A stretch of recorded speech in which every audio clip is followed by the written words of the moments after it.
अस्सलाम वालेकुम, मैं आइसर के प्लेटफॉर्म से मुबशर शहजाद। आज हमारा जो सिलसिला चल रहा है पॉडकास्ट का ट्रैक टू पाकिस्तान, उसकी दूसरी पॉडकास्ट है और जहां से हमने कल बात खत्म की थी आज वहां से हम दोबारा शुरू करने लगे हैं। तो आमिर साहब, मुझे ये बताएं कि जो अलीगढ़ तहरीक है उसके क्या मुतहरकात थे और सर उस तहरीक की वजह से मुसलमानों को क्या फायदा हुआ, और सर अगर वो उस वक्त ना होती तो क्या होता, वो क्यों जरूरी थी। और सर उसके साथ साथ ये सवाल भी लीजिएगा कि सर सईद अहमद खान जो शख्सियत है, बहैसियत शख्सियत, उनके बारे में भी सर बड़ा तजाद है।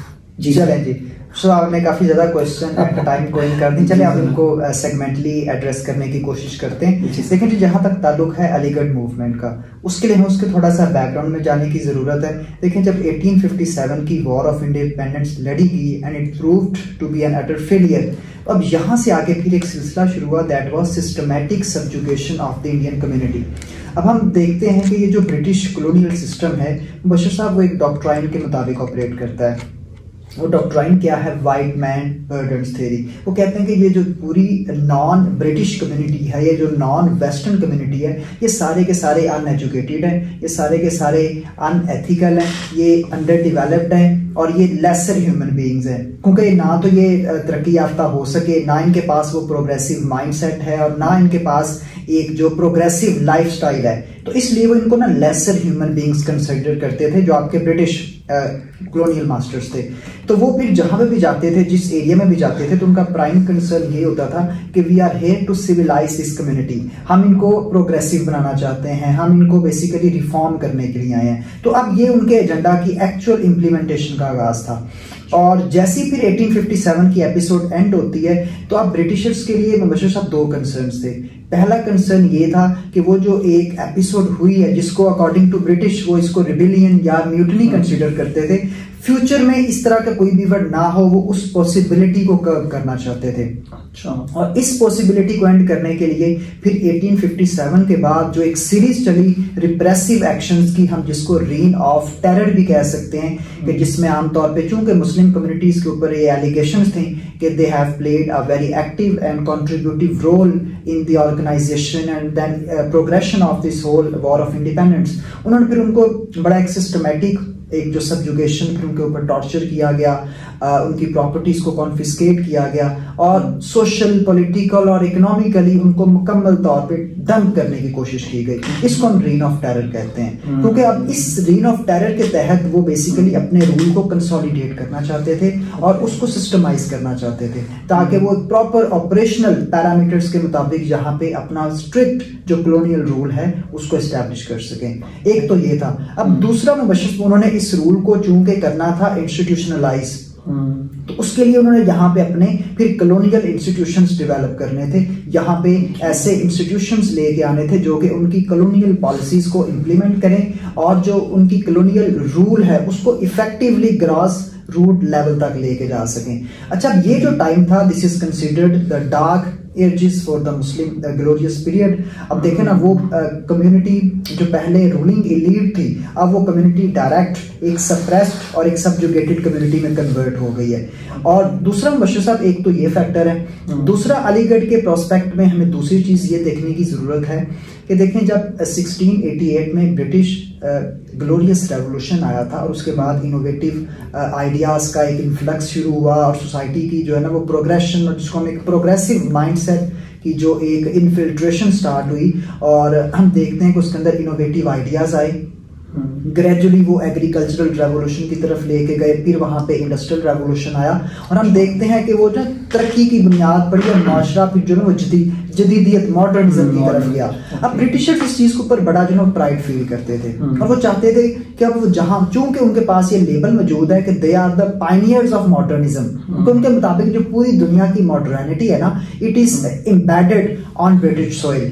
तो इस चीज का लेबल लेके वो हर जगह पे जाते कि हम आपको भी इसी तरह की मॉडर्निटी देने आ रहे हैं, हम आपको मॉडर्नाइज और आपको जो है ना सिविलाइज करने आ रहे हैं। तो मुबशर साहब, अब उनकी बेसिक जो वहां पे इशू था ना कि जिसकी वजह से वो सारे चेंजेस आए या मेन जो प्रोस्पेक्ट्स थे वो थी उनकी इनोवेटिव एजुकेशन। अब अगर हम इंडिया की बात करते हैं जनाब, इंडिया में एक पहला एजुकेशनल जो सिस्टम था ऑर्गेनाइज्ड, वो चंद्रगुप्त मौर्य एम्पायर के अंदर स्टैब्लिश हुआ। उसके बाद जब मुगल्स आए दिल्ली सल्तनत के अंदर कोई एक यूनिवर्सल एजुकेशनल करिकुलम नहीं था इंडिया के अंदर। वो फिर जब मुगल एम्पायर आए तो फिर यहाँ पे एक प्रॉपर एजुकेशनल पैराडाइम डेवलप की गई। लेकिन मुबशर साहब अब मसला ये था कि वो 16वीं 17वीं सदी का जो बनाया हुआ निसाब था, अब वो 19वीं और 20वीं सदी में बिल्कुल आउटडेटेड और रिडंडेंट हो चुका था। और यही वजह थी कि अगर वो एजुकेशन मॉडर्नाइज हो जाती या उसके अंदर इनोवेशन आ जाती तो माइट बी पॉसिबल कि मुगल्स मॉडर्न फाउंडेशंस के ऊपर अपनी एम्पायर को रीइन्विगोरेट कर लेते, उसको मॉडर्नाइज कर लेते और उसका डिफेंस थोड़ा आप समझने बेहतर हो सकता था। लेकिन चूंकि आउटडेटेड एजुकेशन थी, आउटडेटेड माइंडसेट था, लोगों का इनोवेशन को स्पेस नहीं दी गई, तो ग्रेजुअली वो एक सोसाइटल कोलैप्स की वजह भी बनी, डिक्लाइन की वजह भी बनी।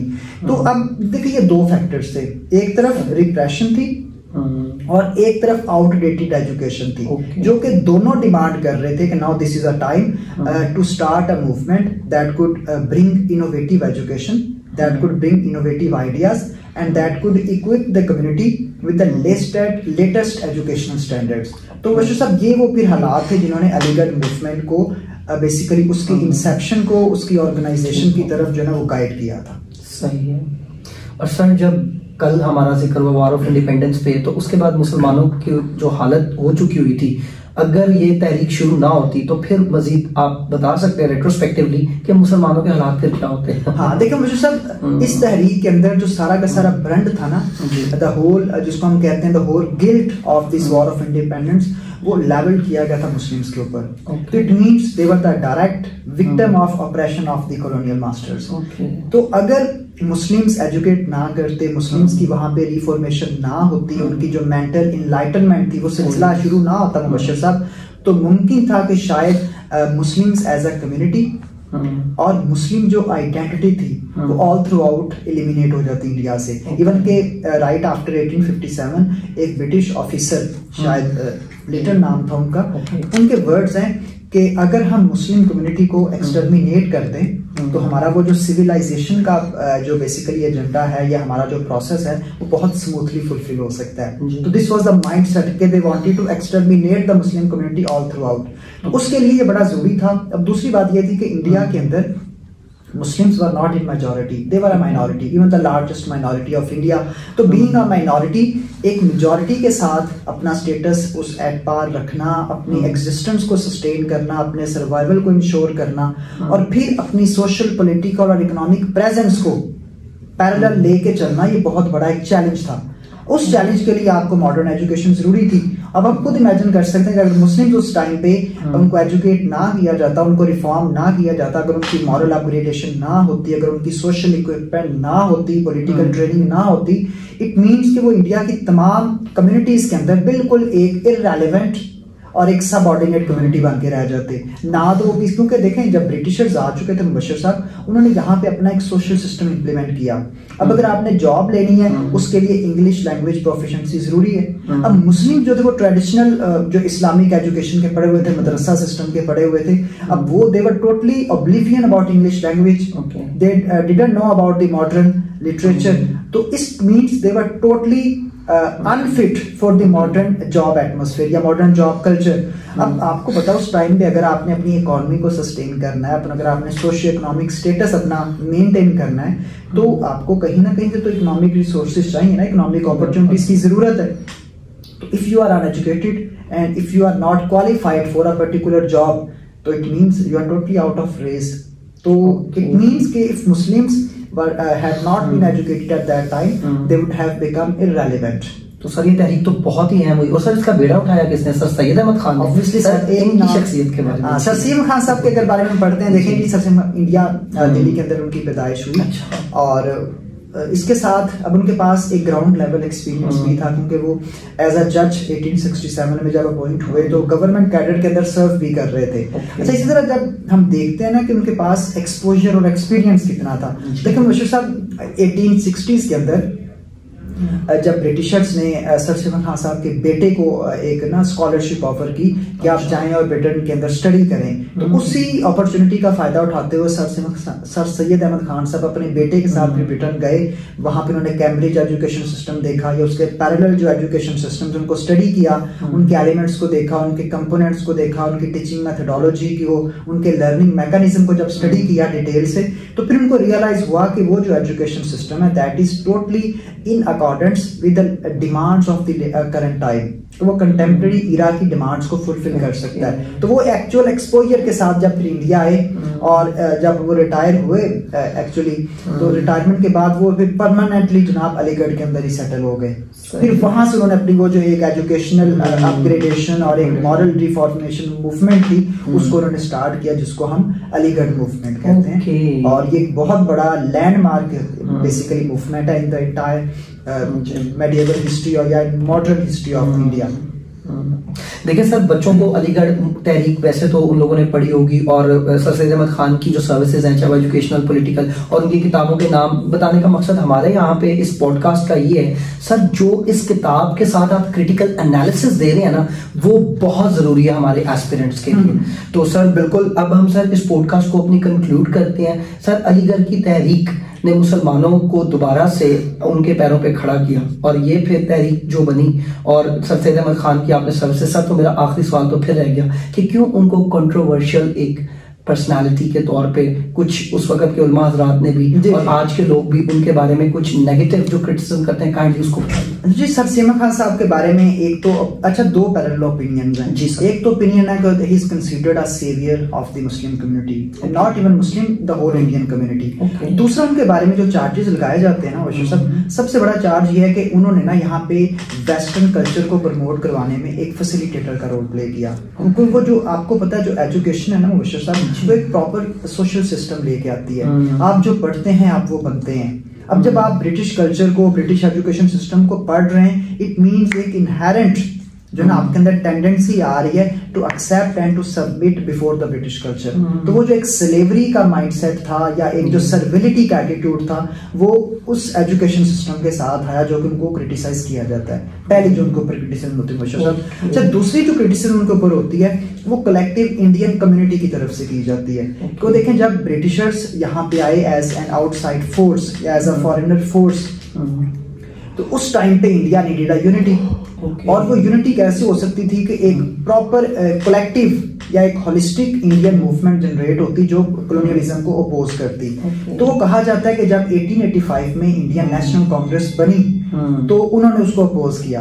और इवन के एक बहुत बड़ी जो इंडिया की कम्युनिटी थी, मुस्लिम कम्युनिटी थी, उनको बार किया कि they should not participate in the Congress politics. तो यहाँ पे उनको क्रिटिसाइज इस एस्पेक्ट से किया जाता है कि उन्होंने वो जो एक यूनिफिकेशन का एस्पेक्ट था कि पूरी इंडियन कम्युनिटी एक सिंगल पॉलिटिकल पार्टी के साथ एसोसिएट होके एक सिंगल कॉज के लिए स्ट्रगल करे। वो कॉज क्या थी? To decolonise India, to emancipate India from the colonial tentacles. तो उन्होंने उससे क्या कर लिया? खुद को डेविएट कर लिया। फिर तीसरी चीज जो उनको पर चार्ज लगाया जाता है वो लगाया जाता है सेपरेटिज्म और डिवीजन का, कि ही ब्रॉट डिवाइसिव पॉलिटिक्स। कि उन्होंने जब क्योंकि he is also considered a pioneer of two nation theory. जब 1867 में उर्दू हिंदी कंट्रोवर्सी हुई तो वहां पे उन्होंने बड़ा डेलिबरेटली ये डिक्लेयर किया कि Hindus and Muslims are two separate nations, they can not coexist. क्योंकि उससे पहले उनके नजरियात कुछ और थे। पहले तो हिंदू मुस्लिम यूनिटी को प्रमोट करते थे। वो बिल्कुल ये कहते थे कि two eyes of a beautiful bride, Hindu और मुसलमान एक खूबसूरत दुल्हन, दो आंखें। तो ये उनके रिमार्क्स थे ठीक है शुरू में। लेकिन जब उन्होंने कुछ सोसाइटी के अंदर एलिमेंट्स को देखा, ऑब्वियसली उनका एक सब्जेक्टिव असेसमेंट थी। जब उन्होंने देखा कि दो कम्युनिटीज के दरमियान उस तरह की इंटीग्रेशन नहीं हो रही या उस तरह की एफिलिएशन उनके दरमियान में नहीं है, एक डिस्ट्रक्टिव रिलेशनशिप है, डिस्ट्रक्टिव इंटरफेयर्स उनके दरमियान, तो फिर वो उनके जो आइडियाज थे दे अंडरवेंट अ पैराडाइम शिफ्ट। और फिर उनका जो एक माइंडसेट था वो चेंज हो गया कि देखें जी अब ये जो दो कम्युनिटीज हैं, चूंकि इनके दरमियान कंपैटिबिलिटी नहीं है, इनके दरमियान की कोएग्जिस्टेंस के प्रोस्पेक्ट्स नहीं है, तो इट मींस के both of them are distinct nations and they should carve out their separate paths, क्योंकि वो एक रास्ते पर ही चल सकते। तो फिर वो इसीलिए हम कहते हैं कि he is also a pioneer of two nation theory। तो इस प्रोस्पेक्ट की वजह से कहा जाता है कि उन्होंने इंडिया के अंदर डिवीजन को प्रमोट किया, उन्होंने इंडियन कम्युनिटी को डिवाइड कर दिया हिंदूज और मुस्लिम्स के दरमियान। तो ये कुछ क्रिटिसिज्म उनके ऊपर की जाती हैं। लेकिन अगर हम इसको असेस करते हैं बशीर साहब, तो ये अगर फॉर एग्जांपल अगर वो इस तरह की असेसमेंट कर रहे थे, अगर उनके आइडियाज में ये शिफ्ट आ रहा था, तो that was not independent of the circumstances. वो जो प्रिवेलिंग सर्कमस्टांसेस के अंदर इवेंट्स हो रहे थे, या कुछ Hindu elements, not all the Hindu community, कुछ हिंदू एलिमेंट्स जो उस तरह के एक्शंस परफॉर्म कर रहे थे, या उस तरह की कुछ एलिमेंट्स हो रहे थे जो कि उनकी परसेप्शन को इन्फ्लुएंस कर रहे थे। और दूसरा, उनको लग रहा था कि by the time Indian National Congress was formulated, this was not a right time for Muslims to join politics. They were not educated politically, they had not political acumen, और उस टाइम पे चूंकि वो illiterate भी थे politically, आप समझ लें कि uninstructed थे, उनके पास वो wisdom नहीं थी, political sense नहीं थी, तो it could have proven to be a disaster for the Muslim community, and they could have been used as just tentacles। कि वो simple वो ना आप समझ लें कि वो बन जाते, उनके लिए इस्तेमाल की चीज इस्तेमाल किए जा सकते थे, उनकी सपोर्ट इस्तेमाल करके, या जो इंडियन नेशनल कांग्रेस थी वो अपने वेस्टेड इंटरेस्ट को अचीव कर सकती थी। तो ये एक इसका असेसमेंट हो सकती है। जबरदस्त डॉक्टर साहब, माशाल्लाह आपने तो मुझे एंलाइटन कर दिया, और बड़ी इंटरेस्टिंग टेक है आपके इस पूरे इसमें से, जब आपने कहा ना कि रेन ऑफ टेरर, और जब अंग्रेजों के बारे में आप बोलने लगे कि उन्होंने सोचा कि हम लोग डार्क एजेस में, तो शायद वो भी भूल गए कि वो भी despite of they are in the dark ages and after enlightenment in essence they come towards. उसमें ये थोड़ा सा मैं ऐड कर रहा हूं, जिस टाइम पे ये म्यूटनी हुई ना, वॉर ऑफ इंडिपेंडेंस, जिनको वो म्यूटनी कहते हैं, लॉर्ड पाम्पस्टन की गवर्नमेंट थी ब्रिटेन में। अच्छा, he was a prime minister, लेकिन he always failed as a prime minister. उनकी जो स्पेशलिटी थी वो थी फॉरेन अफेयर्स। 1856 के अंदर जब यहाँ पे opium war, second opium war China के अंदर लड़ी गई, उनको उसने बड़ा सक्सेसफुली जो है ना क्वेल किया। सिमिलरली इंडिया के अंदर जब 1857 की वॉर ऑफ इंडिपेंडेंस लड़ी, it was again crushed by the leadership of Lord Palmerston. तो ये उनकी एक स्पेशलिटी थी कि वो फॉरेन अफेयर्स में बड़े जो है एस्ट्यूट थे, और बड़े रिएक्टिव थे, बड़े कैलकुलेटेड थे। एज अ प्राइम मिनिस्टर तो खैर वो इतना सक्सेसफुल नहीं थे, लेकिन as a foreign minister he was very successful. तो वो हमें भी नजर आता है कि जिस तरह से एक ऑर्गेनाइज्ड कॉलोनाइजेशन हुई है, और सीक्वेंशियली चीजें जो है ना वो यहाँ पे सेटल होती गई हैं, सोशलाइजेशन हुई है, सोशियोलॉजिकल चेंजेस हुई है, फिर एक वेस्टर्नाइजेशन की जो डिफ्यूजन हुई है, दैट वाज वेरी ऑर्गेनाइज्ड। तो ये एक रिफ्लेक्ट करता है उस वक्त की जो पॉलिटिकल लीडरशिप थी बैक इन ब्रिटेन, उनका माइंडसेट और उनकी जो इम्प्लीमेंटेशन स्ट्रेटजी थी। जबरदस्त। चलें सर, आपने जितना इन डेप्थ एनालिसिस दे दिया ना, अलीगढ़ तहरीक को तो बहुत से लोगों ने पढ़ा होगा, लेकिन इस तरह से क्रिटिकली एनालाइज करके सर इवेंट्स के साथ चीजों को मुंसलिक करना, सर डॉक्टर आमिर साहब आप भी कर सकते हैं। Really thankful to you, and we are signing off from this second podcast. अल्लाह हाफिज।